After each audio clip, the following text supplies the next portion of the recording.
भूतिया चिड़ियाघर भूतों का कोई वास्तविक आकार नहीं होता। वह किसी भी शरीर में जाकर उसी के अनुरूप बदल जाते हैं। इसी से प्रेरित होकर यह कहानी लिखी गई है। शहरों में लोगों की आबादी लगातार बढ़ती जा रही है।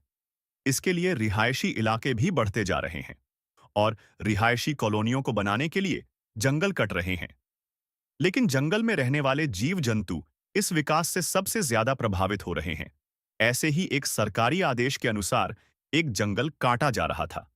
उस जंगल में बहुत से जंगली जानवर थे, जिनको संरक्षित करने के लिए एक चिड़ियाघर बनाने पर विचार चल रहा था।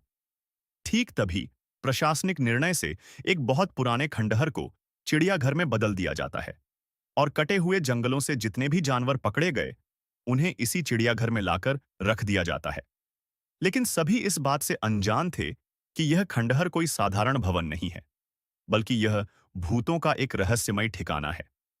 आज भी कई भूत उस खंडहर के कोने-कोने में उपस्थित हैं और प्रशासनिक अधिकारियों को भूतों की दहशत का नमूना जल्द ही दिखाई देने वाला था, क्योंकि जितने भी जानवरों को खंडहर में लाया गया था, सभी के बर्ताव डरावने हो चुके थे। उनके पिंजड़े के करीब जाते ही वह जोर-जोर से आवाज निकालने लगते। मामला जानवरों से जुड़ा था, इसलिए पशु चिकित्सक को चिड़ियाघर बुलाया गया। लेकिन पशु चिकित्सक को भी कुछ खास जानकारी नहीं मिली। सभी जानवरों के खून की जांच करने के बाद भी उनके शरीर में किसी तरह का कोई इन्फेक्शन नहीं पाया गया। दरअसल जानवरों के अंदर भूत होना कल्पना से परे था, इसीलिए पशु चिकित्सक अपने विज्ञान के माध्यम से इलाज करने का प्रयास कर रहे थे। बहुत जल्द चिड़ियाघर दर्शकों के लिए खोला जाना था, लेकिन जानवरों का ऐसा हाल देखकर आम जनता के लिए चिड़ियाघर खोलने के फैसले पर रोक लगा दी गई। शासन की मुश्किलें बढ़ती जा रही थीं और जानवरों की हालत बद से बदतर होती जा रही थी। उन्हें एहसास होने लगा था कि जंगल को काटकर शायद बहुत बड़ी गलती की गई है। चिड़ियाघर के अंदर भालू, हाथी, शेर, सांप और कई तरह के पक्षी रह रहे थे।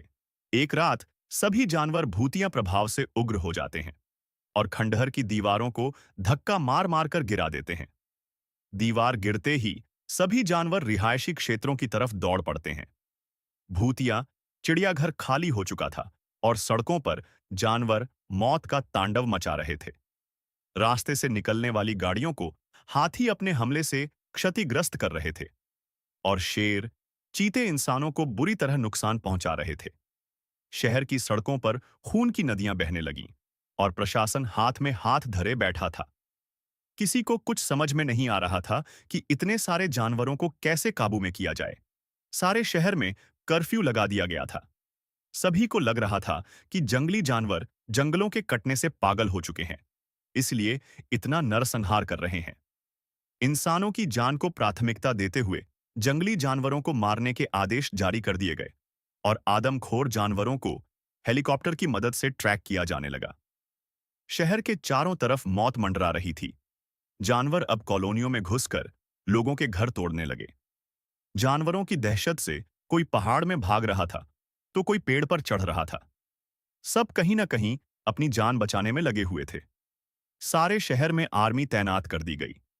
आर्मी के टैंक सड़कों पर जानवरों को ढूंढ ढूंढ कर मार रहे थे।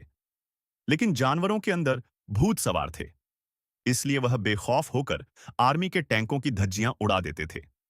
हाथी अपनी जोरदार टक्कर से कई टैंकों को धराशायी कर देते। जानवर किसी के कंट्रोल में नहीं आ रहे थे।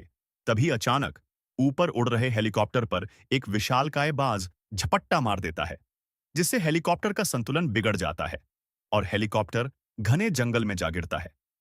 एक जोरदार धमाका होता है और हेलीकॉप्टर के अंदर उपस्थित सभी लोगों की जान चली जाती है। भूतिया जानवरों ने आतंक मचा दिया था, लेकिन इसके लिए जिम्मेदार हम लोग थे, जिन्होंने उनके जंगलों को अपने फायदे के लिए कटने दिया और जंगली जानवरों को मजबूरी में उस भूतिया चिड़ियाघर में आकर रहना पड़ा।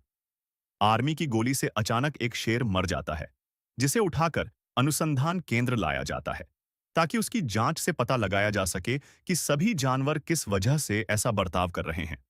सभी परीक्षणों की रिपोर्ट आने के बाद वैज्ञानिकों को पता चलता है कि जानवरों के मानसिक हार्मोनल परिवर्तन हुए हैं और यह बदलाव कुछ समय पहले ही हुए हैं।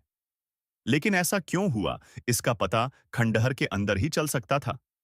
वैज्ञानिकों को खंडहर पर संदेह होता है। इसीलिए वह जांच करने के लिए अपने यंत्रों के साथ उसी भूतिया चिड़ियाघर पहुंच जाते हैं और सारे खंडहर के कोने-कोने की फ्रीक्वेंसी की जांच करते हैं। तब उन्हें अपने डिवाइस पर आत्माओं के होने के संकेत दिखाई देते हैं। वैज्ञानिकों को पता चल जाता है कि सभी जानवरों के शरीर को भूत प्रेतों ने कब्जा कर लिया है और अब भूत ही शहर में आतंक मचा रहे हैं। वैज्ञानिक प्रशासनिक अधिकारियों से मुलाकात करते हैं और बताते हैं कि सभी जानवरों के आदमखोर बनने की वजह भूतिया आत्माएं हैं, जो कि उस खंडहर में मौजूद हैं। हमें जानवरों के अंदर से भूत निकालना होगा ताकि जानवरों को संरक्षित किया जा सके और शहर को श्मशान बनने से रोका जा सके। जानवरों को पकड़ने के लिए स्पेशल कमांडो की एक टीम बनाई जाती है, जिन्हें कुछ खास हथियार दिए जाते हैं। कमांडो एक-एक करके सभी जानवरों को बुलेट गन इंजेक्शन की मदद से काबू में कर लेते हैं। लेकिन मजबूरी में कुछ जानवरों को जान से मारना पड़ता है। जानवरों को रिसर्च सेंटर लाया जाता है और उनके मानसिक बर्ताव को ठीक करने के लिए उनका न्यूरो हार्मोन ट्रांसप्लांट किया जाता है। कई दिनों के इलाज के बाद सभी जानवरों की हालत ठीक होने लगती है। लेकिन उस भूतिया चिड़ियाघर को हमेशा हमेशा के लिए ध्वस्त कर दिया जाता है। भूत केवल इंसानों को नहीं, जानवरों को भी क्षति पहुंचा सकते हैं। यह बात वैज्ञानिकों को समझ में आ चुकी थी और जानवरों के आतंक के खत्म होने के साथ यह कहानी भी समाप्त हो जाती है।